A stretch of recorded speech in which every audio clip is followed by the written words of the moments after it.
Istanbul steht ja der inhaftierte und abgesetzte Bürgermeister İmamoğlu vor Gericht. In dem Verfahren geht es um Betrugsvorwürfe und die Bedrohung eines Staatsanwaltes. Er hat noch viele andere Verfahren am Hals. Aber nun also dem Oppositionspolitiker droht da ein politisches Berufsverbot und eine Haftstrafe.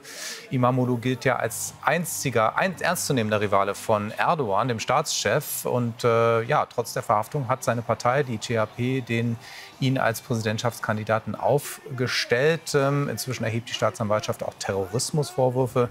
Und die Opposition sieht das Ganze als politisch motiviert an. Deswegen nochmal die Frage an Dennis Yücel hier im Studio. Du hast ja nun selber erlebt, wie es ist, in der Türkei in Haft zu sitzen, aus politischen Gründen.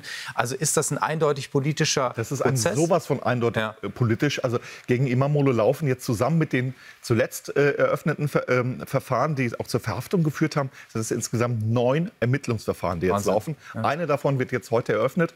Du hast es gerade kurz erwähnt, die Bedrohung eines Staatsanwalts. Der Hintergrund ist der vormalige, ganz früher mal Staatsanwalt, wurde dann zum stellvertretenden Justizminister ernannt. Akın Gürlek, der wurde zum Oberstaatsanwalt wieder befördert oder zurückversetzt, wie man es auch immer nennt. Und İmamoğlu hat auch angesichts der Verfahren, die gegen ihn laufen, hat er gesagt, der Mann war in einem politischen Amt von Erdogan eingesetzt. Ich bezweifle, dass er das Amt als Oberstaatsanwalt unparteiisch ausüben kann. Das ist das Bedrohungsverfahren. Dafür fordert die Staatsanwaltschaft 7 Jahre Haft für diese Zweifel an der Unparteilichkeit eines Staatsanwaltes, den der Parteivorsitzende der CHP, Özgür Özel, übrigens eine wandelnde Guillotine nennt. Der Mann war auch schon bevor er Minister wurde der dahin immer versetzt, auch im ganzen Land, wo besonders politisch wichtige Verfahren, die Erdogan auch ernst genommen hat, wurde da eingesetzt. Und wandelnde Guillotine trifft es bei Akın Gürlek sehr genau. Aber İmamoğlu's Kritik war sehr viel zurückhaltender. Er hat gesagt, ich glaube nicht, dass der unparteiisch ist. Und dafür läuft jetzt dieses Verfahren 7 Jahre fordert die Haft. Also da kommt ja noch einiges nach. Vielleicht noch ganz kurz deine Einschätzung. Wird die Opposition sich da rausmanövrieren können, beziehungsweise durch den Druck der Straße etwas bewegen?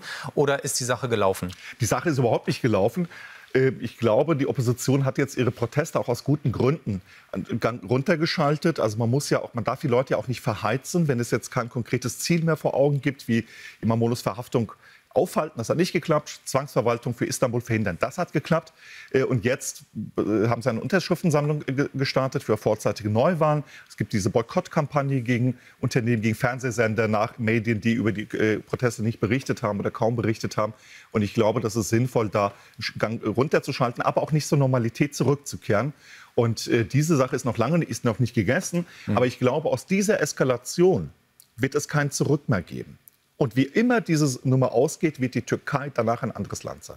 So oder so. So die Einschätzung von Dennis Yücel. Herzlichen Dank für den Besuch im Studio. Ich danke.